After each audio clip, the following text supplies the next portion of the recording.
हाँ जी, कल असी बैलेंस ऑफ पेमेंट चैप्टर के ना हमने दो टॉपिक किए थे।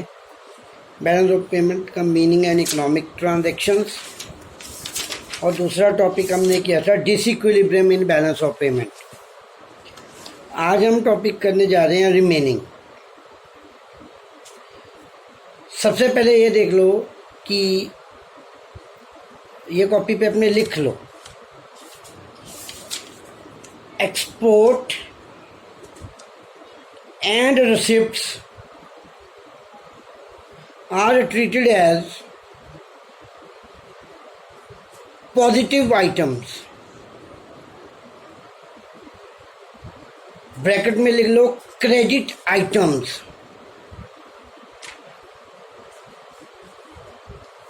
as it results in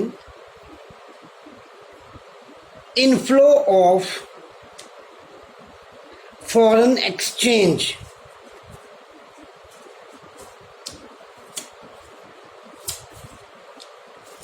import and payments are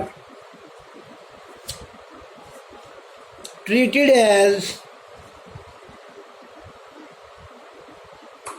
negative items as it leads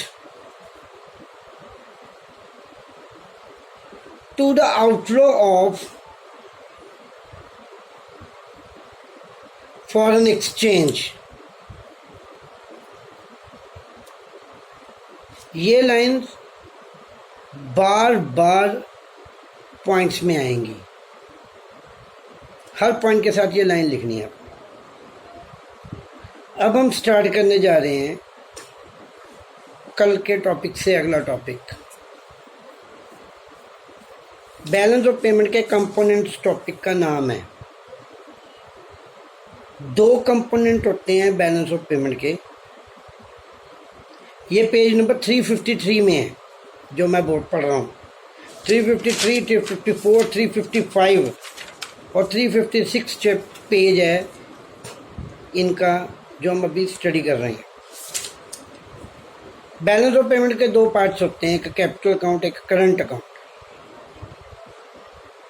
current account में वो सारी ट्रांजैक्शंस आती हैं जो एक देश का नागरिक दूसरे देश के नागरिक के साथ करता है, पर उससे कोई एसेट्स और कोई लायबिलिटीज़ पे फ़र्क नहीं पड़ता।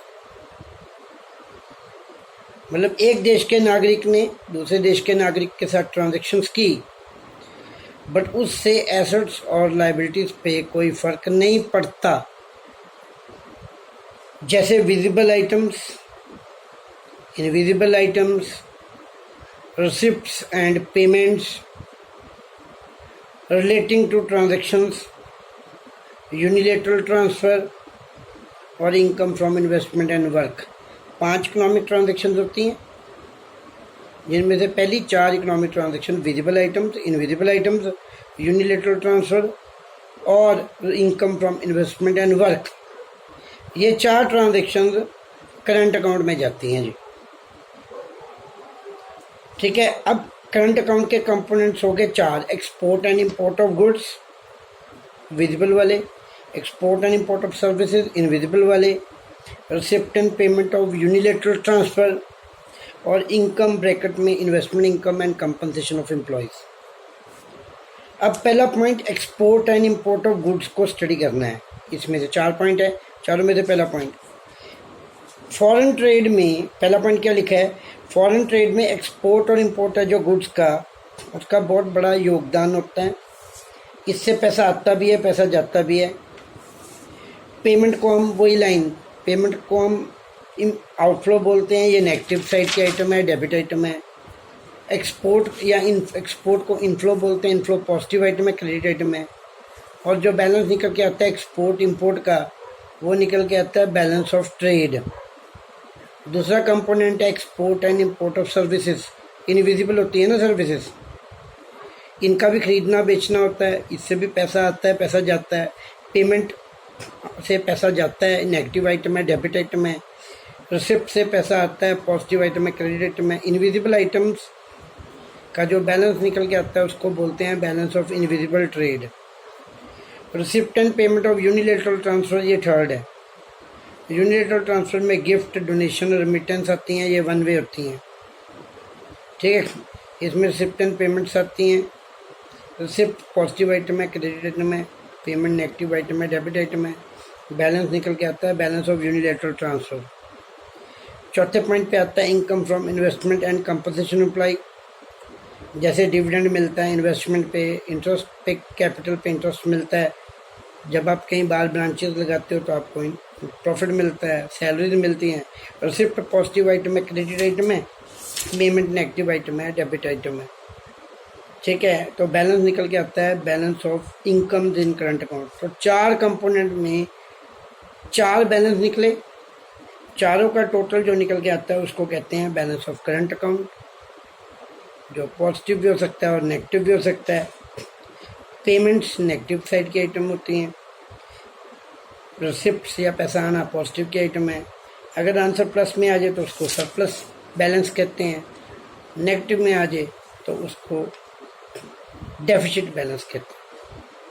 अब आपका दूसरा कंपोनेंट है बैलेंस ऑफ पेमेंट का, वो है कैपिटल अकाउंट।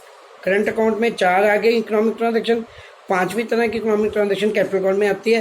कैपिटल अकाउंट में वो सारी ट्रांजैक्शन आती हैं जो एक देश दूसरे देश के नागरिक के साथ करता है, जिससे एसेट्स और लायबिलिटी स्टेटस पे फ़र्क पड़ता है। जिससे किसी देश की एसेट्स बढ़ जाएं या कम हो जाएं, लायबिलिटी बढ़ जाए या कम हो जाए, वो कैपिटल अकाउंट में जाती हैं। अब कैपिटल अकाउंट में पहले पॉइंट पे आता है बोरोइंग एंड लैंडिंग। बोरो होता है जब आप लोन लेते हो, लैंडिंग होता है जब आप लोन देते हो, ठीक है। बोरोइंग प्राइवेट लेवल पे भी होती है, प्राइवेट कंपनियां भी बोरो करती हैं, लैंड करती भी हैं, सरकार भी बोरो करती है, पैसा देती भी है, लैंड भी करती है। तो जब प्राइवेट सेक्टर करता है बोरो लैंडिंग तो उसको प्राइवेट ट्रांजैक्शन कहते हैं। जब सरकारी सेक्टर करता है तो उसको ऑफिशियल ट्रांजैक्शन कहते हैं, ठीक है। जब आप बोरो करते हो तो लायबिलिटी बढ़ती है, लायबिलिटी कहते हैं उसको। बोरो करना मतलब लायबिलिटी, लायबिलिटी बढ़नी मतलब पॉजिटिव आइटम है, क्रेडिट आइटम है। जब आप लैंड करते हो तो वो नेगेटिव आइटम है, डेबिट आइटम, ठीक है। सरकार भी ऐसे ही है, सरकार जब बोरो करती है तो पॉजिटिव आइटम है, सरकार जब लैंड करती है तो वो नेगेटिव आइटम है, ठीक। तो दूसरा कंपोनेंट होता है इन्वेस्टमेंट। इन्वेस्टमेंट भी की जाती है, 2 तरह की इन्वेस्टमेंट होती है। एक होती है पोर्टफोलियो, एक होती है foreign direct investment. Foreign direct investment वो इन्वेस्टमेंट होती है जब आप किसी कंपनी में पैसा लगाते हो 51% से ज़्यादा, मतलब उस कंपनी का 51% या ज़्यादा हिस्सा आप खरीद लेते हो तो वो फॉरेन डायरेक्ट इन्वेस्टमेंट है। जब आप किसी कंपनी का 49.9% या 49% तक शेयर जब आप खरीदते हो तो उसको पोर्टफोलियो इन्वेस्टमेंट कहते हैं। फॉरेन डायरेक्ट इन्वेस्टमेंट में कंपनी में आपने पैसा लगाया तो आपके पास कंपनी का कंट्रोल भी आ जाता है, क्योंकि आपने मेजर हिस्सा उस कंपनी का खरीद लिया। पोर्टफोलियो इन्वेस्टमेंट में क्या होता है कि आपने पूरी कंपनी नहीं खरीदी, आपने हिस्सा भी आधा भी नहीं खरीदा, आधे से कम खरीदा, तो आपके पास इन्वेस्टमेंट तो है बट आपका कंट्रोल नहीं है, ठीक है। एग्जाम्पल इसमें लिखी हुई हैं, इसको पढ़ लोगे और क्लियर हो जाएगा। वैसे मैं सिंपल बता देता हूँ। मान लो टाटा कंपनी ने किसी दूसरी कंपनी में 51% की हिस्सेदारी खरीद ली तो उसको कहते हैं फॉरेन डायरेक्ट इन्वेस्टमेंट।